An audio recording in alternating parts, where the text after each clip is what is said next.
Don't call me during the company trip. I'm busy, so I'm hanging up." My husband exclaimed and promptly hung up the phone. I sat there, lost in thought, with the TV playing in the background. The news was sharing that his company had declared bankruptcy. That didn't add up. Bankrupt companies don't go on trips. To add to my confusion, during our brief conversation, I distinctly heard a woman's voice softly calling his name.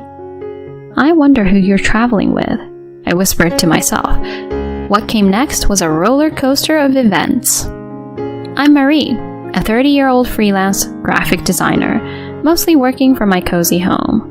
I tied the knot with Kent 2 years ago, and we've set up our nest in an apartment. I'm pretty chill and not the kind to be constantly on the move. In fact, since my childhood days, I've always dreamt of a career that lets me set my rhythm. Given my passion for computers, I decided to dive into graphic design. My career is on the up and up, and personally, life's good too. But here's the catch.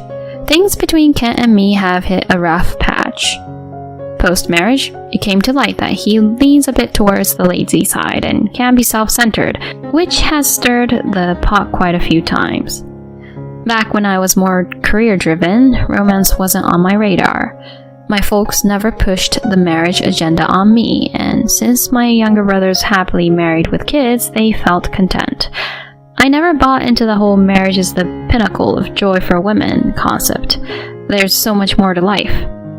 Concerned for my single status, my friends decided to pull me into a mixer. Not wanting to blow them off and a tad curious, I showed up. That's where I bumped into Kent. He was the life of the party, and super easy to chat with. Given it was my first mixer and I was jittery, it felt good to talk to him. Fast forward, we clicked, swapped numbers, and the rest is history. My friends thought I hit the jackpot because he was with a big shot company, raking in the big bucks. Lots of ladies had their eyes on him. Our days together were a blast and things moved pretty fast. We were a year in when he popped the question, and I said yes.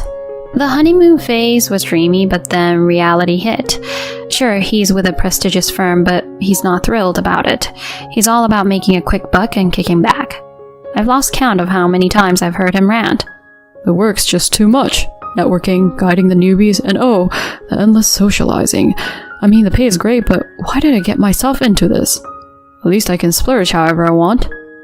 Now I adore my job, but prefer to keep things low-key socially, so I get where he's coming from. But the man loves to burn cash. Spoiler alert, I'm actually pulling in more cash freelancing now. I've been chipping in more for our day-to-day expenses while he's busy pampering himself. I've tried getting him on board with saving, especially with the economy going downhill, but he's like a broken record. "I'll start saving. Someday. I mean, think about it. What if we can't have fun when we're old and frail? Wouldn't that be a waste?" I once wondered if this spendthrift mindset was because we didn't have kids. When I broached the subject, he was all, "Of course I want kids." But if that's the plan, we should be socking away more cash. Every time I bring it up, he's evasive. He can't make up his mind to save his life. And don't even get me started on housework. From laundry and dishes to cleaning and trash duty, guess who's on it? Me. I've tried getting him to pitch in, but it's always half-baked. And if I call him out, "Enough with the lectures, it's easy for you working from home. You've got all the time, so just deal with it." I've thrown in the towel trying to get him to lend a hand. It only adds fuel to the fire, so I take care of everything. My patience with him is wearing thin. Lately, something's off. For a guy who's not that into his job, he's been clocking in a ton of OT and even working weekends. He'd occasionally drop a text saying he's bunking at the office and to skip dinner for him. I've tried getting a heads up, but he's always non-committal. Hey, if you're going to be at work late, give me a heads up. It's frustrating finding out after I've cooked dinner. Feels like I'm just wasting food. He shot back with some hand waving. "I get it, my bad. But the company's been on a roll lately and I keep getting tasks thrown at me out of nowhere. Turning them down doesn't look great to the boss. Just hang in there with me, alright?"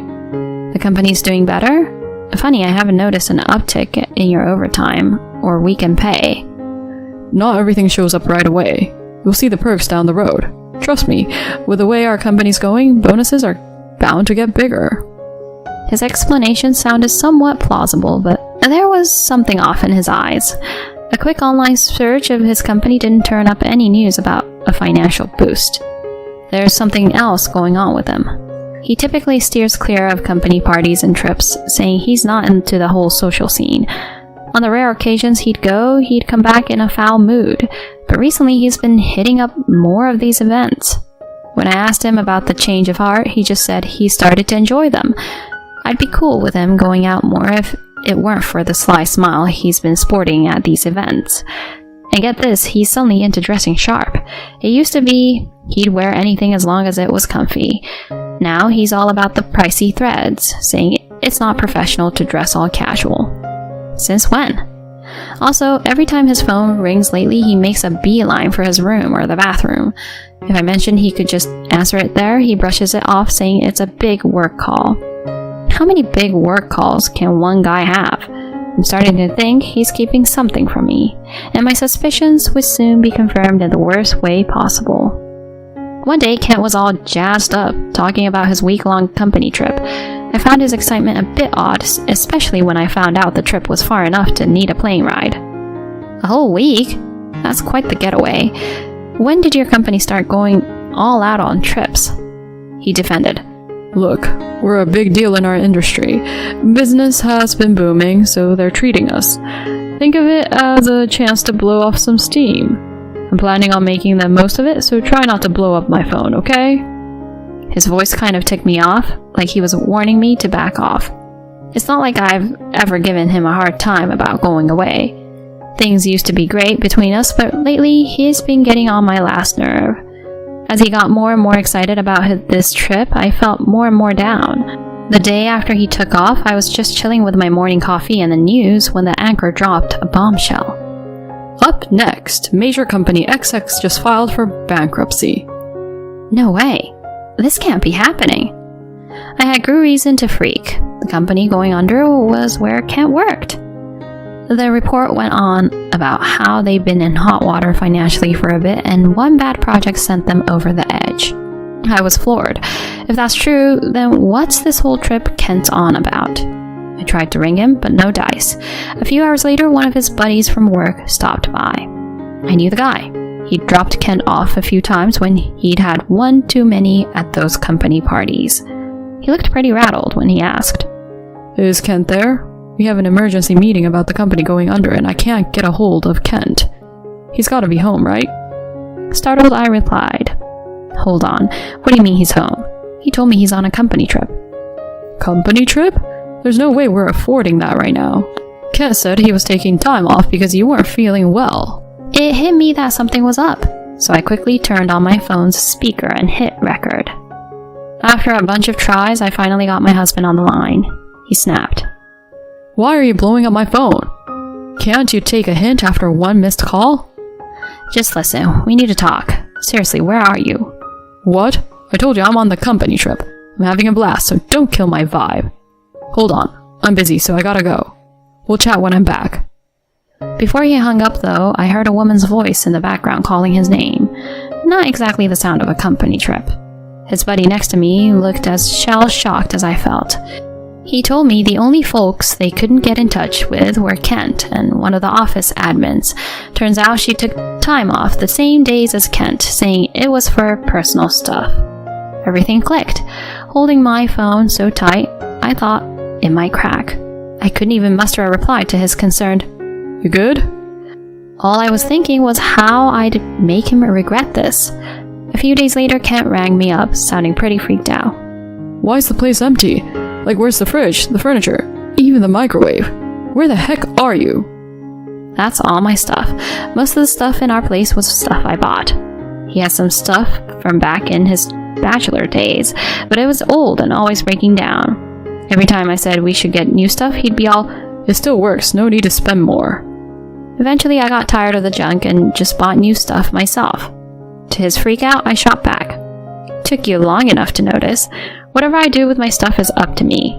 By the way, hope you had a fun trip. Don't sweat getting me anything. Forget the trip. And it's not just your stuff. What's with the divorce papers on the table? What's going on? Isn't it obvious? Or are you that dense? I mean, you've always kind of been. Lying about a company trip to cheat? Really?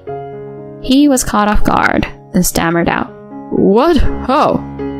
I filled him in the whole company going broke and what his coworker told me. I also let him know his coworker heard our conversation on speaker. He still tried to dodge the affair, saying there was no proof. I couldn't believe he was still trying to play dumb. I set him straight. Rita, is that the woman you cheated with? She's someone 4 years younger? And she works at your office, right? Whoa, hold up. How do you know about Rita? One of our coworkers spilled the beans. Plus, you guys aren't exactly low-key on social media. Luckily, finding proof of the affair was a breeze. I knew about his online profiles, but kept my distance out of respect. But this? Game changer. I didn't owe him any courtesies anymore. Sure enough, scrolling through his posts, there were a bunch of cozy pics with a woman. He called her his wife in the captions, but that definitely wasn't me. Digging a bit, I found what seemed to be Rita's profile. Yep, there he was in her posts too. It wasn't hard to spot him, thanks to a distinct mole and that custom watch he always wears.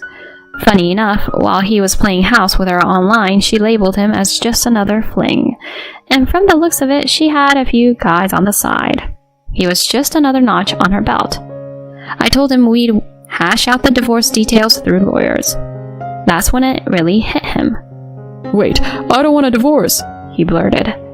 I promise I won't do it again. You mean everything to me. Is one slip-up really worth ending it all? Seriously? You thought that'll fly after you cheated? But our company's tanking. I might be jobless soon. If I hit rock bottom, who'll have my back? Hearing him say that, my patience snapped. He wasn't sorry about cheating. He just wanted a safety net because of the storm he saw coming.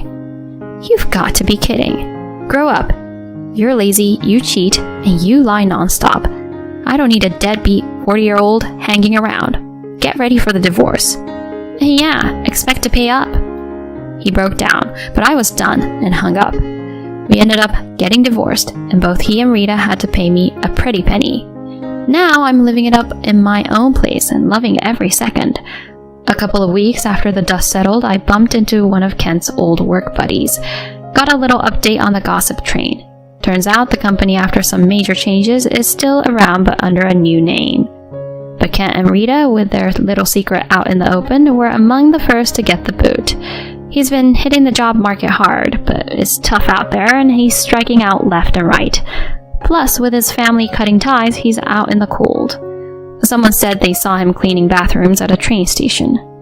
As for Rita, her little black book of flings, including some other married dudes, seems to have blown up in her face. But hey, not my circus, not my monkeys. I'm soaking up the single life and thinking I'll sit out the marriage game for a bit.